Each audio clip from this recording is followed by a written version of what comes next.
Il nous reste donc 2 questions orales. La première concerne les travaux de désamiantage dans les logements sociaux et la parole est à Christian Honoré.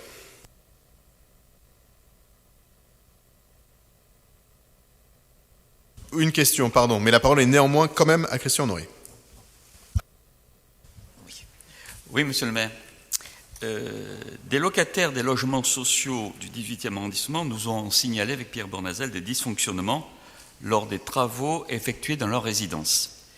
Des travaux sont actuellement en cours sur les toitures. Or, ni les représentants associatifs ni les locataires n'ont été prévenus de la nature de ces travaux et il s'avère qu'il s'agit de désamiantage.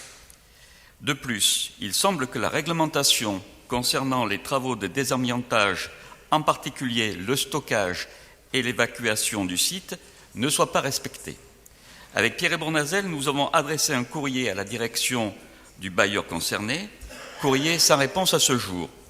Monsieur le maire, quelles mesures comptez-vous prendre pour vous assurer que les réglementations concernant les travaux de désamiantage dans les résidences de logements sociaux de la ville de Paris sont bien respectées et appliquées, et si nécessaire, de sensibiliser les responsables des bailleurs sociaux de Paris pour les faire respecter? Je vous remercie. Mario Gonzalez. Merci monsieur le maire, monsieur Honoré pour cette question qui m'interpelle quelque peu. Parce que vous parlez de désamiantage et surtout vous avez une phrase qui m'a beaucoup étonné. Il semble que la réglementation concernant les travaux de désamiantage, en particulier le stockage et l'évacuation du site, ne soit pas respectée. Moi, quand j'apprends qu'il y a éventuellement des travaux de désamiantage irréguliers, je prends mon téléphone, j'appelle le bailleur. Je trouve un peu dommage que vous ayez procédé par question orale sur un sujet aussi grave.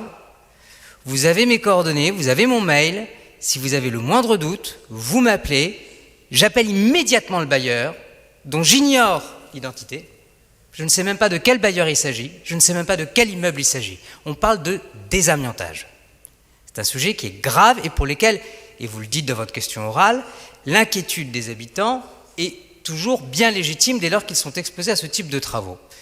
Donc, si votre question orale touche une généralité, à savoir, que font les bailleurs sociaux en matière de désamiantage? Je l'entends et je vais vous donner des éléments de réponse. Mais si vous visez un sujet particulier, et à l'avenir, s'il vous plaît, de grâce, alertez-moi immédiatement par mail ou par téléphone pour que je puisse interpeller également le bailleur. Ne vous contentez pas d'une question orale, c'est un sujet suffisamment grave. Et maintenant, pour en revenir à la question en tant que telle, tous les bailleurs sociaux, comme n'importe quel constructeur, dès lors qu'il y a des travaux de désamiantage, sont soumis à une réglementation qui est extrêmement stricte. Extrêmement stricte. D'ailleurs, je précise que, quels que ce soit les bailleurs sociaux ou que ce soit n'importe quel autre constructeur, dès lors que des travaux sont réalisés, il y a un diagnostic avant travaux d'amiante à réaliser qui est obligatoire. Et ces diagnostics et ces processus sont très clairement fixés par la réglementation.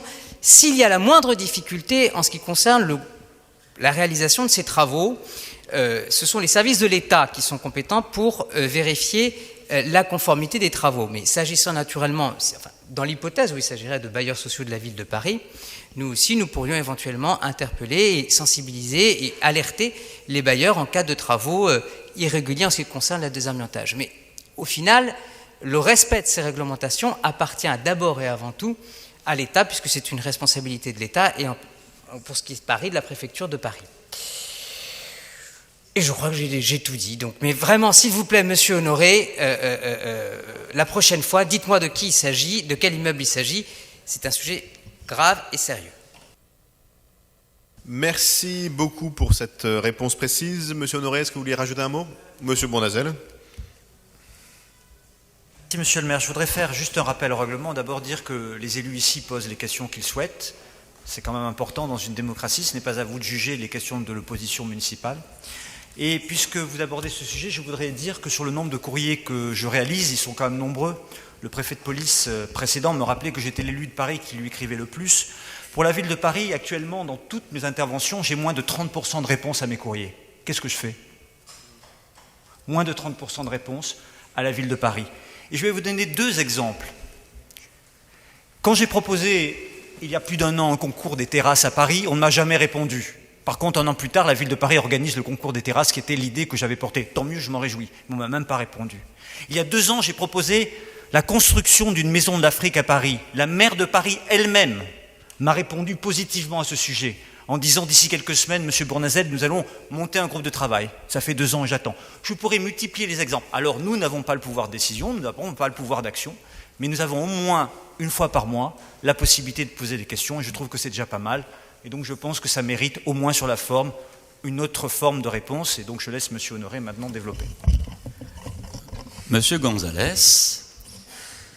il y a longtemps que vous me connaissez, donc vous devriez savoir que lorsque j'interviens, ce n'est jamais anodin et ce n'est jamais d'une manière incongrue. Alors je vais vous répondre sur le même ton, Monsieur Gonzalez. Si vous aviez fait votre boulot, et si vous faisiez votre boulot, comme de toute façon, vous avez reçu la question orale il y a au moins 1 semaine, vous auriez pu m'appeler, puisque vous avez mon téléphone, je vous aurais dit l'adresse, et je dois vous dire, Monsieur Gonzalez, et là, vous aggravez votre cas, parce que figurez-vous que le problème de désamiantage, c'est rue Émile Blémont, j'en ai parlé à deux élus de la majorité, monsieur. 2 élus de la majorité, mais comme il s'agit de conversations privées dans le portable, je ne donnerai pas leur nom, mais je ne suis ni un gamin, ni quelqu'un, Monsieur Gonzalez, qui peut recevoir des leçons. Donc faites votre travail, et ensuite, vous viendrez me faire vos remarques, surtout sur ce ton-là. Donc je répète, vous auriez pu m'appeler il y a 1 semaine, si vous étiez inquiet. Deuxièmement, le problème du désamiantage rue Émile Blémont, j'en ai parlé à 2 élus de votre majorité. Voilà.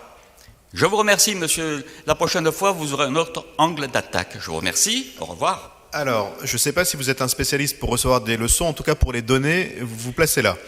Et en l'occurrence, la réponse de Mario Gonzalez était tout à fait adaptée, puisqu'il vous disait quelque chose de simple. Soit vous êtes informé pour une raison ou pour une autre d'un problème précis.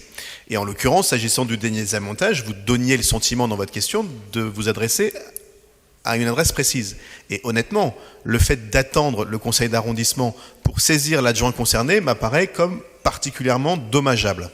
Soit il s'agit de questions d'ordre général, et elles sont bien légitimes, et il est tout à fait évident qu'il nous revient d'y répondre. Le mélange des deux, c'est pas la première fois que vous le faites, est un tout petit peu inquiétant. Et donc la question, c'est de savoir si l'on poursuit ici l'intérêt général, ce qui est tout à fait possible, ou ce qui est tout aussi légitime, une volonté d'expression politique, et on est là pour ça. Moi, je ne remets pas en cause le positionnement politique ou la volonté de positionnement politique des uns ou des autres.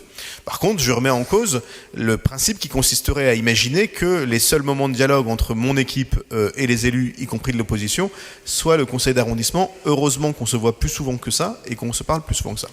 Par ailleurs, je dois témoigner du fait que c'était vrai de Michel Lerneuf, c'est vrai aussi de Mario Gonzalez, comme c'est le vrai bien sûr de l'ensemble des élus de la majorité, et notamment sur ces questions de sécurité individuelle, vous les prendrez jamais en défaut d'action rapide. Et donc bien sûr que si vous aviez téléphoné, fait un SMS ou un mail à Mario ou à mon cabinet en disant à telle adresse, il me revient tel soupçon, merci de le faire vérifier de suite, que non seulement cette vérification aurait été faite dans les plus brefs délais, mais que vous en auriez eu la réponse, ce qui ne vous interdit pas de poser des questions d'ordre général par ailleurs au conseil d'arrondissement.